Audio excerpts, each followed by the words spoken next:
السلام علیکم ورحمۃ اللہ وبرکاتہ۔ اعوذ باللہ من الشیطان الرجیم، بسم اللہ الرحمن الرحیم۔ کلا لما یقضی ما امرہ فلینظر الانسان الی طعامہ انا صببنا الماء صبا ثم شققنا الارض شقا فانبتنا فیہا حبا وعنبا وقضبا وزیتونا ونخلا وحدائق غلبا وفاکہۃ وابا متاعا لکم ولانعامکم۔ صدق اللہ العلی العظیم۔ رب اشرح لی صدری ویسر لی امری واحلل عقدۃ من لسانی یفقہوا قولی۔ رب زدنی علما۔ پھر ہرگز نہیں وہ فرض ادا نہیں کیا جس کا اللہ نے اسے حکم دیا تھا۔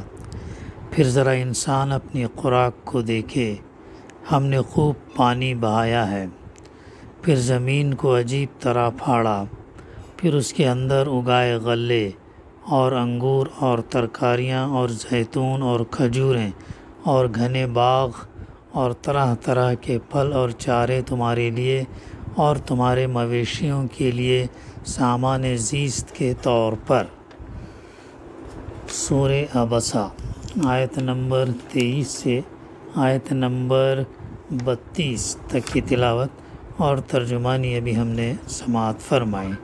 اس سورت کی تفسیر کا سلسلہ الحمدللہ جاری ہے۔ گزشتہ جن آیتوں کا مطالعہ ہمارے سامنے آیا تھا، اس میں اللہ سبحانہ وتعالیٰ آخری آیتوں میں فرمایا لعنت ہو انسان پر، کیسا یعنی سخت منکر حق ہے انسان، کس چیز سے اللہ نے اسے پیدا کیا ہے۔ سوال کیا، پھر اس کا جواب دیا نطفے کی ایک بوند سے اللہ تعالیٰ نے اسے پیدا کیا ہے، پھر اس کی تقدیر بھی اللہ تعالیٰ نے مقرر کی، پھر اس کے لیے زندگی کی راہ آسان کی، پھر اسے موت دی اور قبر میں پہنچایا۔ ثم اذا شاء انشرہ، پھر جب چاہے وہ اسے دوبارہ اٹھا کھڑا کرے۔ ان اللہ کی قدرت ہے کہ اللہ تعالیٰ نے جیسے انسان کو پہلی دفعہ تخلیق کیا ہے، ویسے دوبارہ جو ہے اسے پیدا کرنا بہت آسان ہے۔ کن فیکون ہو جا اور وہ چیزیں ہو جاتی ہیں۔ تو یہ دلائل، یہ انسان جو چیزوں کا مشاہدہ کرتا ہے، یہی دلائل اس کے سامنے پیش کیے جا رہے ہیں۔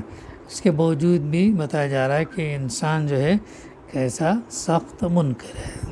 آخری آیت نمبر 22 کی تفسیر ہمارے سامنے رہ گئی تھی، اسے یہ کرتے ہوئے مطالعہ کرتے ہوئے انشاءاللہ آگے بڑھیں۔ کیا فرمایا گیا تھا؟ پھر جب وہ چاہے وہ اسے دوبارہ اٹھا کھڑا کرے، یعنی انسان کو اللہ سبحانہ وتعالیٰ جب چاہے تب اسے اٹھا کھڑے، یعنی اس کی یہ مجال بھی نہیں ہے کہ خالق جب اسے موت کے بعد دوبارہ زندہ کر کے اٹھانا چاہے تو یہ اٹھنے سے انکار کر سکے۔ یہ جو انسان ایسے کر نہیں سکتا۔ پہلے جب اسے پیدا کیا گیا تھا تو اس سے پوچھ کر پیدا نہیں کیا گیا تھا، تو اللہ تعالیٰ نے اسے پوچھا نہیں تھا کہ تمہیں ہم دنیا میں بھیج رہے ہیں یا پیدا کر رہے ہیں۔ اس سے رائے نہیں لی گئی تھی کہ تو پیدا ہونا چاہتا ہے یا نہیں۔ یہ انکار بھی کر دیتا تو پیدا ہو کر رہتا اور دنیا میں آتا۔ اسی طرح دوبارہ پیدائش بھی اس کی مرضی پر موقوف نہیں ہے، یعنی دوبارہ انسان کا پیدا ہونا بھی انسان کے مرضی پر نہیں ہے کہ یہ مر کر اٹھنا چاہے تو اٹھے اور اٹھنے سے انکار کر دے تو نہ اٹھے، ایسا نہیں ہے۔ خالق کی مرضی کے آگے اس معاملے میں بھی یہ قطعی بے بس ہے۔ یہاں پر بھی جو ہے انسان بے بس ہے، جیسے دنیا میں انسان جیسے بے بس ہے، ویسے وہ دوبارہ مرنے کے بعد بھی جب اللہ تعالیٰ دوبارہ اٹھائیں گا تو اس کے اندر یہ طاقت نہیں کہ اسے انکار کر دے، بلکہ وہ بے بس ہے۔ جب بھی وہ چاہے گا اسے اٹھا کھڑا کرے گا اور اس کو اٹھنا ہوگا، چاہے یہ راضی ہو یا نہ ہو۔ تو یہ ہے اللہ سبحانہ وتعالیٰ کی جو ہے قدرت، کہ یہ بھی بتاتا ہے کہ انسان جو ہے اس دنیا کے اندر اور موت بعد بھی جو ہے انسان کتنا بے بس ہے۔ پھر آگے آج کی آیتیں جو ہمارے سامنے آئی ہیں، فرمایا کلا یعنی ہرگز نہیں، لما یقضی ما امر یعنی اس نے وہ فرض ادا نہیں کیا جس کا اللہ نے اسے حکم دیا تھا۔ انسان جو ہے وہ فرض ادا نہیں کیا جس کا حکم اللہ نے دیا تھا۔ اس کی تفسیر سے یہ بات ہمیں معلوم ہوتی ہے، حکم سے مراد وہ حکم بھی ہے جو اللہ تعالیٰ نے فطری ہدایت کی صورت میں ہر انسان کے اندر واقعیت کر دیا ہے۔ وہ حکم بھی ہے جس کی طرف انسان کا اپنا وجود اور زمین سے لے کر آسمان تک کائنات کا ہر ذرہ اور قدرت الہی کا ہر مظہر اشارہ کر رہا ہے، اور وہ حکم بھی جو ہر زمانے میں اللہ تعالیٰ نے اپنے انبیاء اور اپنی کتابوں کے ذریعے سے بھیجا اور ہر دور کے صالحین کے ذریعے سے پھیلایا ہے۔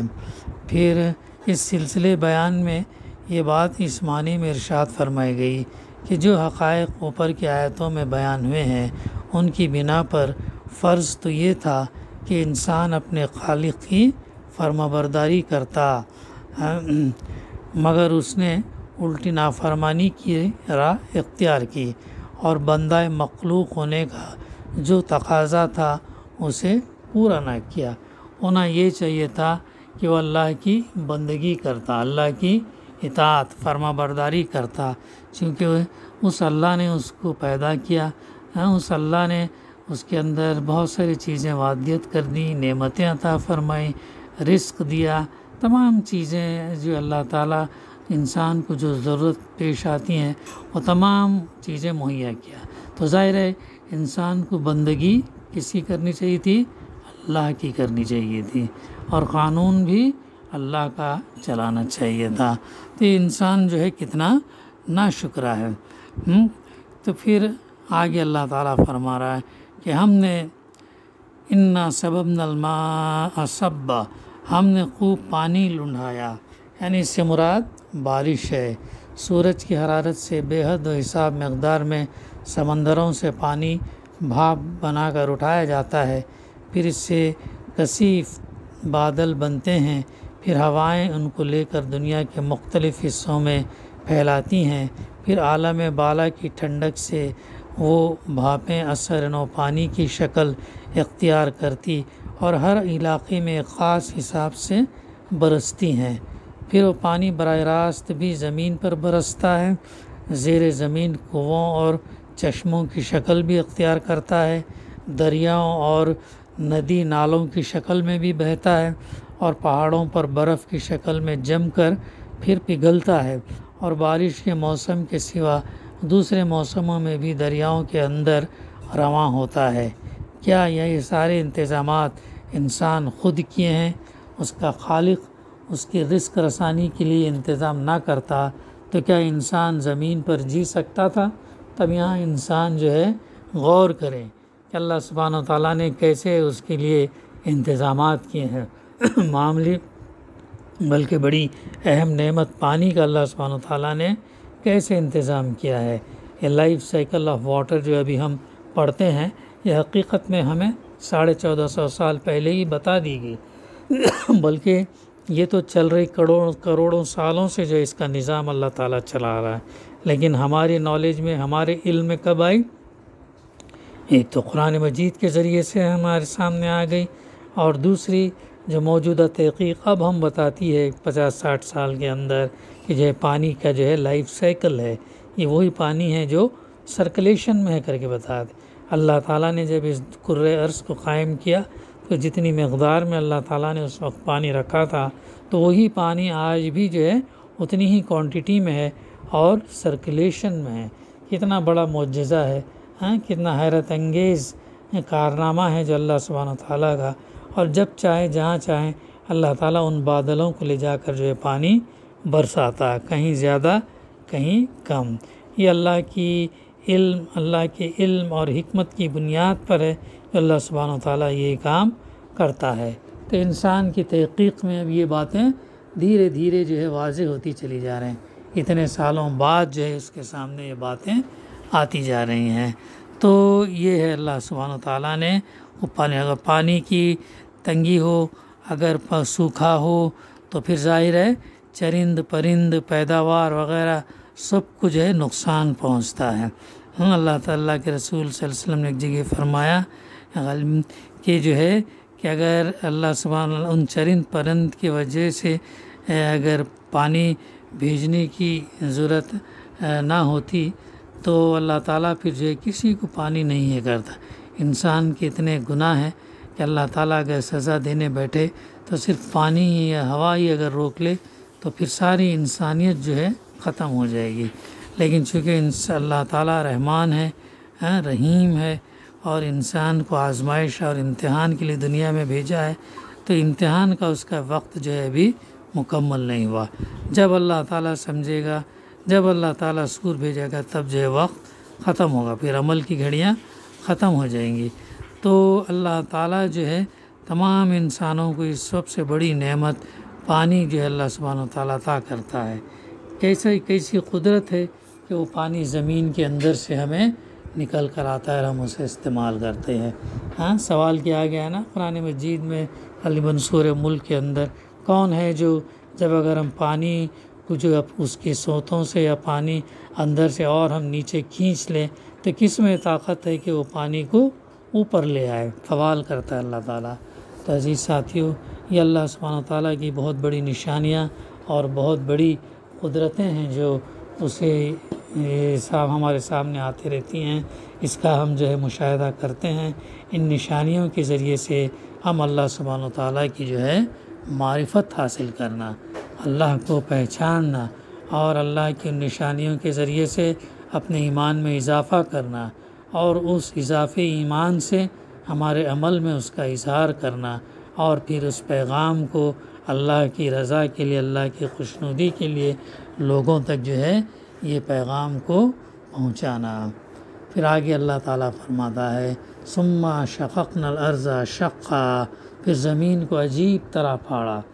اللہ تعالیٰ جو ہے زمین کو عجیب طرح پھاڑنے کا ذکر کر رہا ہے، یعنی زمین کو پھاڑنے سے مراد اس کو اس طرح پھاڑنا ہے کہ جو بیج یا گھٹلیاں یا نباتات کی پنیریاں انسان اس کے اندر بوئے، یا جو ہواؤں اور پرندوں کے ذریعے سے یہ جو ہوتا یہ کرتے ہیں، کیا بولتے ہیں پولوشن جو بولتے ہیں، ایون جو ہے انسیکٹس بھی جو ہے پولن گرین جو ہے ایک پھول سے دوسرے پھول، تو اس طریقے سے جو ہے وہ ان کا ملٹیپلیکیشن کا عمل جاری رکھتے ہیں، ہوا سے جاری رہتا ہے۔ تو اللہ تعالیٰ نے کیسے قدرتی انتظامات کیے ہیں ان کی جو ہے پیداوار کو بڑھانے کے لیے، یہ بھی ایک حیرت انگیز میکینزم ہے اللہ سبحانہ وتعالیٰ کا۔ انسان کے جو تخلیقی کارنامے ہیں وہ بہت حیرت انگیز ہیں، جتنا انسان اس پر غور کرے اتنا جو ہے اس کے لیے کم ہے۔ تو پھر اللہ تعالیٰ پرندوں کے ذریعے سے، ہواؤں کے ذریعے سے، کسی اور طریقے سے اس کے اندر پہنچ جائیں، وہ کوپلیں نکال سکیں۔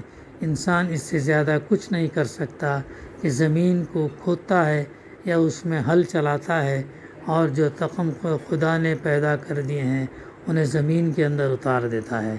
اس کے سوا سب کچھ اللہ کا کام ہے۔ اسی نے بے شمار اقسام کے نباتات کے اسپیسیز جسے کہتے ہیں پیدا کیے ہیں۔ آج بھی دنیا کے اندر اتنے اسپیسیز پیدا ہوتے ہیں، اور جو ہے اور کئی اسپیسیز فنا بھی ہوتے ہیں۔ تحقیقات ہمیں بتاتی ہیں کہ تقریباً 21 اسپیسیز دنیا میں نئے پیدا ہوتے ہیں، اور تقریباً 7 یا 10 جتنے اسپیسیز ختم بھی ہوتے ہیں اقسام۔ یہ حیرت انگیز اللہ سبحانہ وتعالیٰ کے کارنامے ہیں جو انسان مشاہدہ کرتا چلا آ رہا ہے۔ لیکن ضرورت اس چیز کی ہے ان نشانیوں کو، ان مشاہدات کو دیکھنے کے بعد ہم اللہ سبحانہ وتعالیٰ کی جو ہے بندگی کریں، اس کی اطاعت کریں، اس کی فرما برداری کریں۔ تو اسی نے ان تخموں میں، اسپیسیز میں خاصیت پیدا کی ہے کہ زمین میں پہنچ کر وہ پھوٹیں، اور ہر تخم سے اس کی جنس کی نباتات ہوگی۔ اور اسی نے زمین میں یہ صلاحیت پیدا کی ہے کہ پانی سے مل کر وہ ان تخموں کو کھولے اور ہر جنس کی نباتات کے لیے اس کے مناسب حال غذا پہنچا کر اسے نشوونما دے۔ یہ کس کا عمل ہے؟ یہ کون جاری کرتا ہے؟ یہ عمل اللہ سبحانہ وتعالیٰ کرتا ہے۔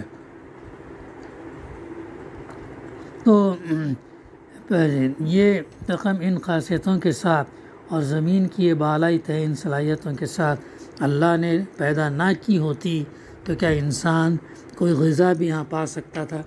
اگر اللہ تعالیٰ نے نہ کیا ہوتا تھا تو کیا انسان کو اس دنیا کے اندر غذا مل سکتی تھی؟ انسان غور کرے کتنا بڑا حیرت انگیز نظام ہے اللہ سبحانہ وتعالیٰ کا۔ پھر اس کے اندر آگے اللہ تعالیٰ فرماتا ہے فَأَنبَتْنَا فِيهَا حَبًّا وَعِنَبًا وَقَضْبًا، پھر اس کے اندر اگائے غلے اور انگور اور ترکاریاں اور زیتون اور کھجوریں اور گھنے باغ اور طرح طرح کے پھل اور چارے تمہارے لیے اور تمہارے مویشیوں کے لیے سامان زیست کے طور پر، یعنی تمہارے ہی لیے نہیں بلکہ ان جانوروں کے لیے بھی جن سے تم کو گوشت، چربی، دودھ، مکھن وغیرہ سامان خوراک حاصل ہوتا ہے، اور جو تمہاری معیشت کے لیے بے شمار دوسری خدمات بھی انجام دیتے ہیں۔ کیا یہ سب کچھ اسی لیے ہے کہ تم اس سر و سامان سے متمتع ہو اور جس اللہ کے رزق پر پل رہے ہو اسی سے کفر کرو؟ کہ اللہ سبحانہ تعالیٰ نے اسی لیے یہ کیا ہے؟ یہ انسان کو جو ہے غور کرنے کی ضرورت ہے یہاں پر۔ بقا انشاءاللہ آئندہ ہم سلسلہ اس کا جاری رکھیں گے۔ دعا ہے کہ اللہ سبحانہ تعالیٰ ہمیں کہنے سننے سے زیادہ عمل کرنے کی توفیق عطا فرمائے۔ ربنا تقبل منا انک انت السمیع العلیم وتب علینا انک انت التواب الرحیم، وصلی اللہ تعالیٰ علی خیر خلقہ وعلی آلہ وصحبہ اجمعین، الحمد للہ رب العالمین۔